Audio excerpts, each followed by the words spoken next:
नमस्कार मित्रांनो, जय महाराष्ट्र. लोकसभा निवडणुकीनंतर आगामी विधानसभा निवडणुकीच्या आधी एक महत्त्वाचा पोल समोर आला आहे.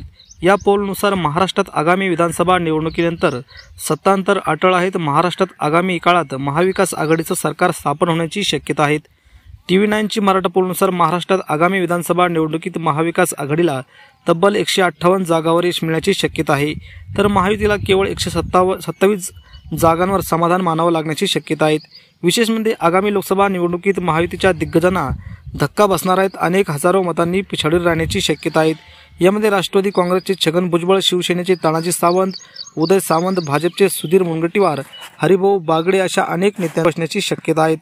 महाराष्ट्रातील या दिग्गजांचा मोठा धक्का बसणार आहे. त्यांची आपण लिस्टवारीज नावे बघूया.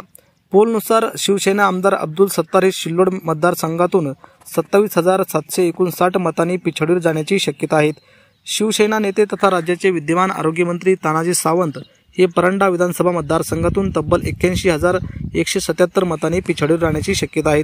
शिवसेनेचे मंत्री उदय सामंत हे रत्नागिरी विधानसभा मतदारसंघातून 10,037 मतांनी पिछाडीवर राहण्याची शक्यता आहे. शिवसेनेच्या यामिनी जाधव या भायखळा विधानसभा मतदारसंघातून 46,666 मतांनी पिछाडीवर राहण्याची शक्यता आहे.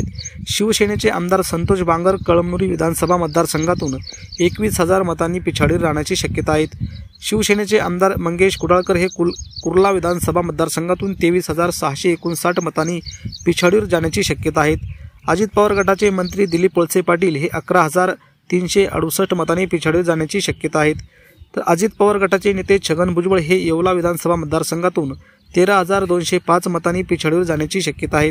अजित पवार गटाचे आमदार संजय शिंदे हे माढा विधानसभा लोकसभा मतदारसंघातून 52,515 मतांनी पिछाडीवर जाण्याची शक्यता आहे. अजित पवार गटाचे आमदार नवाब मलिक हे अणुशक्ती विधानसभा मतदारसंघातून 29,083 मतांनी पिछाडीवर जाण्याची शक्यता आहे. अजित पवार गटाचे आमदार माणिकराव कोकटे हे सिन्नर विधानसभा मतदारसंघातून 1,28,000 मतांनी पिछाडीवर जाण्याची शक्यता आहे. तर अजित पवार गटाचे आमदार दत्तात्रय भरणे हे इंदापूर विधानसभा मतदारसंघातून तब्बल 55,951 मतांनी पिछाडीवर जाण्याची शक्यता आहे. अजित पवार गटाचे आमदार किरण लहामटे हे अकोले मतदारसंघातून 54,379 मतांनी पिछाडीवर जाण्याची शक्यता आहे. शिवसेना ठाकरे गटाचे आमदार वैभव नाईक हे कुडाळ मतदारसंघातून 26,236 मतांनी पिछाडीवर जाण्याची शक्यता आहे.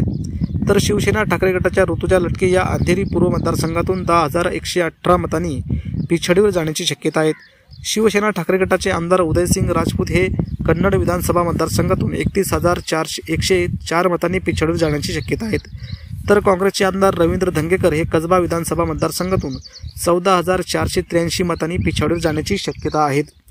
काँग्रेसचे विकास ठाकरे हे 6,604 मतांनी पिछाडीवर जाण्याची शक्यता आहे. तर काँग्रेसचे आमदार कुणाल पाटील हे चक्क 63,000 मतांनी पिछाडीवर जाण्याची शक्यता आहे. भाजपचे आमदार सुधीर मुनगंटीवार हे तब्बल 48,200 मतांनी पिछाडीवर जाण्याची शक्यता आहे. या पोलनुसार भाजपचे संतोष दानवे हे भोकरदन येथून 962 मतांनी पिछाडीवर जाण्याची शक्यता आहे. भाजपचे आमदार संभाजी निलंगेकर हे निलंगा मतदारसंघातून 2,194 मतांनी पिछाडीवर जाण्याची शक्यता आहे. भाजपचे ज्येष्ठ नेते हरिभाऊ बागडे यांना फुलंब्री मतदारसंघातून 29,856 मतांनी पिछाडीवर जाण्याची शक्यता आहे. भाजपचे आमदार राजा रणजितसिंह पाटील हे तुळजापूर येथून तब्बल 5,21,076 मतांनी पिछाडीवर जाण्याची शक्यता आहे. भाजपचे घाटकोपर पश्चिम विधानसभेचे आमदार राम कदम हे 15,772 मतांनी पिछाडीवर जाण्याची शक्यता आहे.